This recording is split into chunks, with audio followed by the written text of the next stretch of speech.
Take me out to the ball game. Hello, Maz. This is Les from That's My Entertainment. Hey Les, how are you, man? I'm doing great. Uh, One of the things that I noted about the movie, despite being an independent film and being shot on a really short schedule and a limited budget, the look of the movie is just stunningly professional. It looks great. Uh, from Thank you the so much, man. from the quality of the actual, I don't know if it's film or digital, but the quality of the image on screen, both that and your camera work. Can you talk a bit about your role on the film? I feel like a lot of people don't understand maybe the difference between director of photography or cinematographer and director. Can you talk a bit about your contribution to the film and where those choices got made? Yeah, absolutely. So Robert, George, and I go back a long ways. We did dozens of music videos together over the last, my God, maybe over the last close to 20 years. We did everybody. I mean, we did Brooks and Dunn, Martina McBride, Gretchen Wilson. It just goes on and on. So we had from the get go, we had a very close kind of working relationship, and there's a trust there. Robert and George really kind of they trust what I bring to the table, and I trust them as directors. I always felt like, as a directing team, they were some of the best directors that I've ever worked with in not only the music video arena, but also having done this feature. I feel like that because there's two of them and they both have their kind of their specialties and what they're passionate about. It's always really great for a cinematographer to work with directors who usually directing teams come from two different angles, and so that allows for a little bit more to be covered and more to be less things to kind of fall by the wayside. So going into they reached out to me. They've been talking about doing a movie for years. They finally had the script, and I said absolutely. When do we do it? So yes, it was a very very limited budget. We had a very short amount of time. We had a lot of restraints, crew size restraints, equipment restraints, time restraints, weather restraints. We shot it in the summer, and as you know, Nashville is extremely warm in the summer. A lot of the film was shot outside on the baseball field. Going into the film, I kind of spared no expense in terms of camera equipment. Yeah, we used an Alexa package, and the reason that it sort of worked out was because it's my gear, so I was able to use some of the best equipment. I know that a rental house may not have given them the same deal, so that's one of the drawbacks. When you're working a really low budget, you're kind of limited to working with sometimes lenses that aren't quite as sharp or not quite as fast. So I was able to use my package, which are the lenses that I've been using for 10 years. When we were shooting film, I was using them, and now that we're into HD, I still use these lenses. They're 1.3s, they're incredibly fast, they're incredibly sharp. And the beauty of these lenses is when you shoot them wide open, the super shallow depth of field kind of it sort of brings a high end quality to the image. It makes it look cinematic, and so I tried to stay on the primes as much as I could. And and a lot of these choices that we made were very deliberate in terms of times of day. Like for the baseball stuff, if we're looking one direction, I tried to make sure that the sun was more backy and it wasn't flat. And I tried to move the camera as much as I could as well, because I feel like even if it's a small move during some dialogue, we try to keep the camera moving at all times. And long lenses always help with that. When you're on a long lens and you shoot wide open, it really creates a super shallow depth of field. And some of that stuff with the guys, particularly the guys in the dugout, having all these dialogue, I felt like it always had to feel different. There was quite a few scenes with dialogue in the dugout, and I tried to give each scene its own flavor. So we kind of approached each one of these pieces of the script a little bit differently. And so, when I saw the film, I was pleased myself because I felt like we were able to shoot a lot of the stuff in different ways so it didn't get too boring to look at. And once again, I just my working relationship with these guys is so strong that I feel like between us, we always manage to get the most bang for our buck in terms of locations. I think they chose some really incredible locations. And then in terms of just like choosing the right time of day to do things, and obviously working with the kids was a little bit challenging because we only had them for a period of time. Sometimes I had no choice but to shoot during the middle of the day where the sun is overhead. But I mean, at the end of the day, I kind of let the baseball game stuff kind of be more natural, and I tried to stylize the dialogue stuff as much as I could with the amount of time and restrictions that I was under. What do you? I know on any project that runs this short, or has challenges that face it, there's got to be just a lot of love that draws you to the project, but also some lucky breaks that happen. Uh, was it just your relationship with Robert and George that got you on board, or did you grow up playing Little League? Did you grow up playing baseball? Not at all. Not at all. We played softball. I played softball as a kid, but nothing too crazy. In fact, I don't really watch baseball. I didn't know a lot about the sport, and I think I learned a lot through making the film. I know Robert and George had quite a bit of knowledge, so I learned a lot through them. Did they have to crash course you through the amount of shorthand and A jargon? little, yeah, they did. They did, and that definitely helped because after a while, I kind of knew. It became easier covering these games in terms of how we shoot them and what we're trying to see and how, what's in the background, what's in the foreground based on the play. But yeah, I learned a lot of baseball. What do you feel like the luckiest break or the best fortunate break you guys got in the 18 days was? Wow, it was only 18 days? Yeah, yeah, three. I believe that's what Robert and George were saying. Yeah, I think Three you're right. 6-day It was weeks. only yeah, it didn't rain.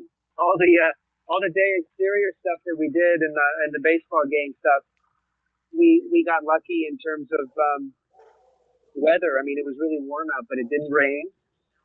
And I also felt that everything was close by. One of the great things about Nashville is that everything is close distance. It's not like LA where if you're doing a film, you want to tell a story, everything is 30, 45 an hour away from these locations.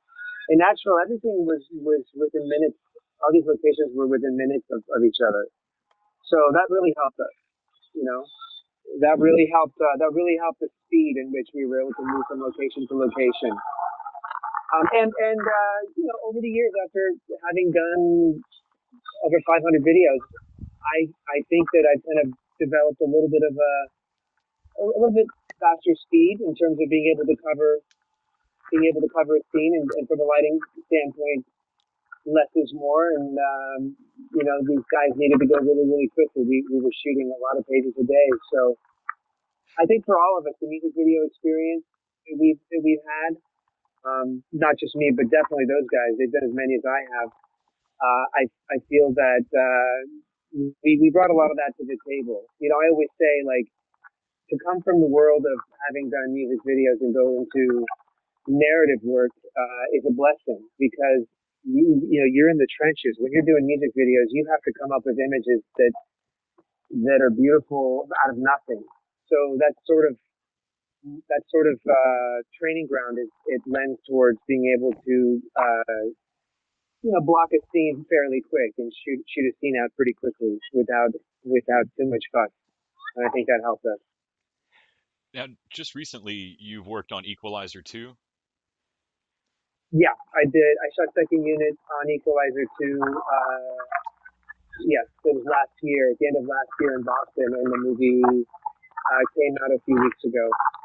Can you talk about what, from your experience or your role on set, what's the biggest difference or thing you wish you could have on the indie movie, maybe that you have on the bigger set? This is such a good question you're asking me, honestly. It's such a rich question because it's not It's not. There's no simple answer. There's so many. There's so many angles. There's so many answers to the question, and they come from so many different angles. I think the one thing that I've learned is that because of the technology of HD now, you don't need all the stuff that you used to need when you shot film. You just don't. You need, without question, some people will disagree with me, but I believe that you don't need as much equipment as you used to. The sensors are much more sensitive than film stocks used to be. So, so taking light away has become more important as lighting something. So back when we used to shoot film, we would actually have to light, and then what you didn't light would fall off. But now you have the opposite effect, where when you shoot something, you have to pay really close attention to what light you're taking away in order to create the same image as you used to. So it's a little bit of an opposite mindset. The reason that I'm saying this is because on a really really small film like this one, and I also last year did another small movie called Princess of the Row, and we had even a smaller budget and even less time than I had on this movie, Benched. And what I've discovered is that you can still make a beautiful movie and you can still cover it beautifully, even when you don't have all the things that you think you need. Now, having done Equalizer too, I mean, there was everything. There was two techno cranes, three techno cranes at all times. There was five cameras at all times. I mean, it was a monster production. But that was also an action film, and because it's an action film, there was a lot of different coverage. I mean, there was so many cameras all over the place because Denzel didn't want to do a million takes; he would only do a few. So it was not the equipment and the gear and all that stuff. It was almost needed to be able to tell the story that Antoine wanted. So they're really, literally apples and oranges. What I did on Equalizer 2 and the scope of Equalizer 2 with all that stuff and all that time and all those locations was so incredibly different from a smaller film. But both of them have their advantages and disadvantages. Obviously, when you have so much equipment and so much crew and so many cameras, it slows everything down. There's more setting up to do. There's more cameras that have to be perfect. And so on a smaller film like what we did with Robert and George, generally I only had one camera shooting. And so, that one camera can get set up a little bit quicker. And sometimes we didn't really need as much coverage as we did, as I feel like Equalizer 2 had, because it's an action movie and this was a little bit slower paced. So it didn't need, so many cameras and so many takes. And so those types of things kind of help the speed and help need less time and less days and less equipment and less manpower. And ultimately, you could do a movie like that with a lot less. I was just gonna say that the challenge is completely different, but it's a different kind of challenge. It's an awesome challenge, but it's a different kind of challenge.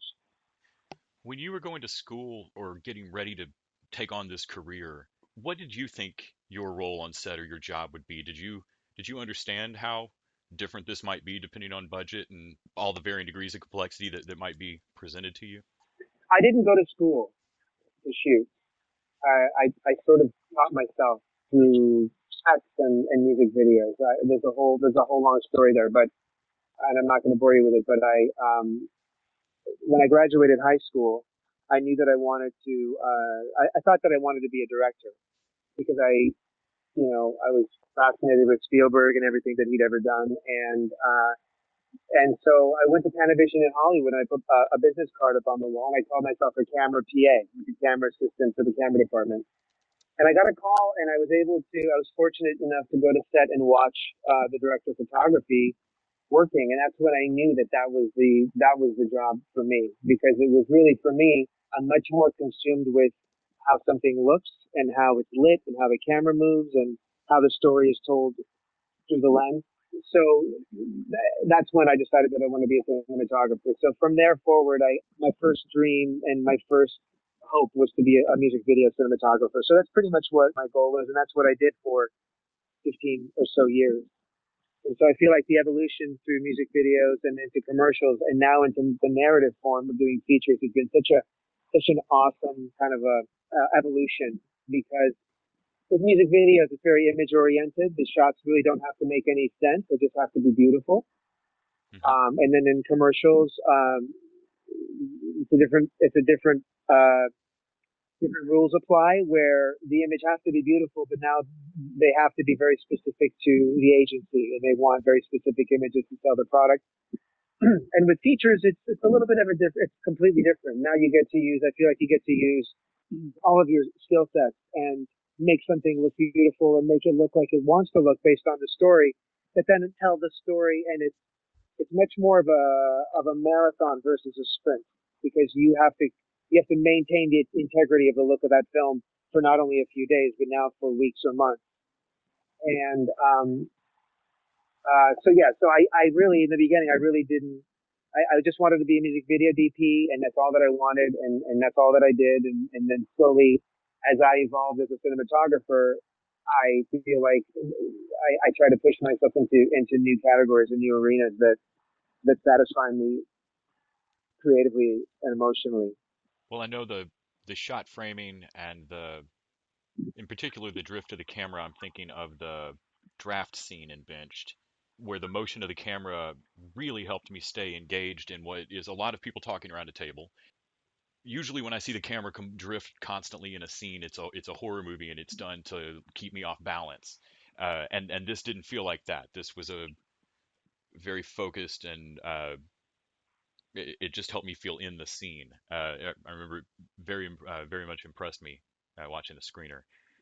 It's interesting because I just saw the screener myself, and first time I'd seen the movie I saw it with Robert last year. But when I saw that scene, I feel that way too. I actually and I was operating the camera. To be honest, I forgot that it was me operating, and I sort of was also drawn to where the camera was going from person to person, which was very interesting. I think that as an operator, it's a very intuitive thing, and it's a very you have to be very present, and you have to be engaged with what the kind of the ping pong match or the dance between the actors. And once you kind of engage in that, and you trust where the camera goes, it's a very kind of instinctive thing that happens. And like I said, I saw the film and I don't even remember operating the camera, but I guess I was.